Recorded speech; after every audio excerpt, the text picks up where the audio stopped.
Amis du jour, chalutations. Pour les petits nouveaux, moi c'est Sekhmet et je vous souhaite la bienvenue dans mon podcast littéraire. Dans mon émission, je vais tenter 3 fois par semaine de vous donner envie de découvrir des livres de tout poil, récents et moins récents. Alors, si ça vous tente, c'est par ici la suite. Aujourd'hui, je vais vous présenter Miss Kim de Cho Nam-joo, publié aux éditions Robert Laffont. Dans ce roman, nous allons faire connaissance avec Kim Dong-joo. Cette femme d'un âge certain est la troisième fille de sa fratrie, juste après Gum-joo et Eun-joo et avant ses frères. Dong-joo voit de moins en moins bien et doit supporter la vie seule depuis qu'elle a perdu son mari et son fils. Sa deuxième sœur aînée est morte à 70 ans d'un cancer du poumon après avoir vaincu un cancer féminin. Sa sœur aînée Gum-joo est atteinte de la maladie d'Alzheimer et habite dans un EHPAD. Gum-joo, avec qui elle s'est toujours entendue comme la roue en foire, est la dernière personne qu'elle souhaite voir partir, et pour profiter au maximum du temps qu'il leur reste, elle lui rend régulièrement visite, même si l'établissement de soins est loin de son domicile. Gum-joo est la mère de 5 enfants, et elle ne reçoit que peu de visites. Seul l'un de ses petits-fils est souvent auprès d'elle. Seung-gun aime profondément sa grand-mère et refuse l'idée qu'elle est mortelle, lui qui a été si souvent gardé par elle dans son restaurant aux odeurs réconfortantes lorsque sa mère Wang-suk travaillait, et il ne voit pas son avenir sans elle. Quand celle qui a changé de prénom une fois veuve pour l'harmoniser avec celui de ses 2 sœurs aînées, Perle d'or, Perle d'argent et Perle de bronze, prend le train, le bus, puis la navette pour discuter avec sa sœur, elle profite de chaque sourire, chaque balade, chaque souvenir évoqué, le cœur rempli d'amour. Mais pour combien de temps encore ? En attendant d'obtenir la réponse, nous allons rencontrer Choa.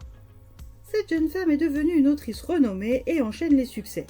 Son dernier roman fait polémique et elle reçoit de très, voire de trop nombreuses critiques. Maître Kim, son avocate, lui conseille de poursuivre les auteurs de ces messages haineux, injurieux ou complètement déplacés et calomnieux afin de dissuader les potentiels suivants. Si au début elle n'était pas trop encline à le faire, elle finit par écouter la voix de la raison et mandate Maître Kim pour faire des recherches en vue de porter plainte contre chaque auteur et autrice de commentaires malveillants. L'une de ces personnes est son ancienne professeure de coréen au lycée, Madame Kim Ye-won. Les souvenirs de Choa sont pourtant favorables à la professeure de l'époque, mais parfois le poids des mots change tout. Le poids des mots ou leur absence peut changer le cours d'une vie. C'est ce que le père de famille sans histoire va subitement comprendre, et à 72 ans, sans aucune maladie neurodégénérative diagnostiquée, cet homme à la retraite, sans plus aucun de ses 3 enfants sous son toit, décide qu'il veut vivre pour lui, et pour ça, il a choisi de fuguer du domicile conjugal. Quand ses 2 fils et sa fille l'apprennent, cela fait déjà 1 mois qu'il est parti, avec 1,6 million de won et quelques affaires de randonnée récemment achetées, en laissant tout le reste, téléphone inclus. Pour cet homme qui a toujours assumé ses obligations paternelles et maritales, c'est un comportement étrange. Ses proches ne lui connaissent pas d'amis, savent qu'il n'a quasiment plus de famille, alors où le chercher ? Seule sa petite dernière aura peut-être une piste. Après avoir joué les privés pour retrouver le papy fugueur, nous allons devoir comprendre pourquoi tant de choses ne vont plus au sein des bureaux de l'agence de publicité dédiée au milieu hospitalier, dans lequel travaille la nouvelle recrue remplaçante de Miss Kim. Dans cette entreprise familiale un peu particulière, il ne fait pas toujours bon d'être trop dévoué et efficace. À défaut d'avoir été efficace et surtout perspicace, notre jeune active en reconversion a eu une révélation quand son petit ami parfait, Kang Yeon-nam, lui a demandé sa main. Elle ne devait pas lui dire oui. Pourquoi ? C'est une histoire simple que son ami Ji-eum avait vu venir.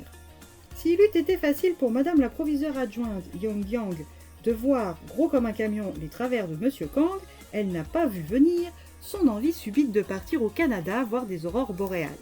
Cette femme intelligente et active est veuve et habite avec sa belle-mère avec qui elle s'entend très bien.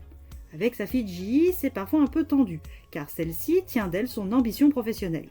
Elle travaille dans une maison d'édition et a un fils, admin, en bas âge. Ses projets auraient besoin de solutions de garde, mais sa mère n'est pas la nounou idéale, ce qui tend les 2 femmes. Ce voyage canadien apaisera peut-être les choses entre elles.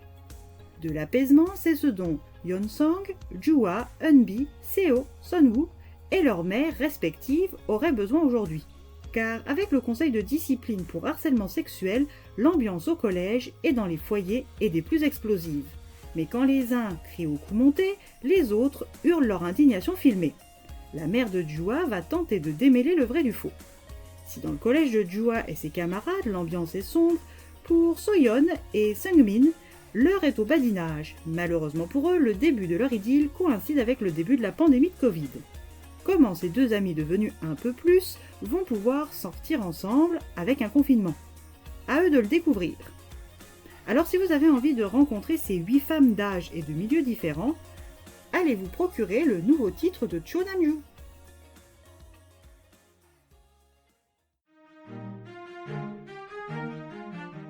Grâce aux histoires de ces 8 femmes, l'autrice nous offre une balade dans la société coréenne d'aujourd'hui. Elle nous montre qu'encore aujourd'hui, n'être femme n'est pas une chose facile et qui demande force, patience, résilience et constance. Et bien voilà, j'en ai fini pour aujourd'hui. J'espère que cet épisode vous aura plu et vous aura donné des nouvelles idées de lecture. Si vous souhaitez découvrir d'autres petits bonbons littéraires tout droit sortis de ma bibliothèque, je vous retrouve le samedi 30 avril prochain pour un nouvel épisode.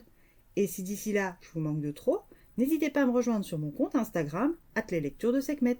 Sur ce, salut les amis, et à la prochaine!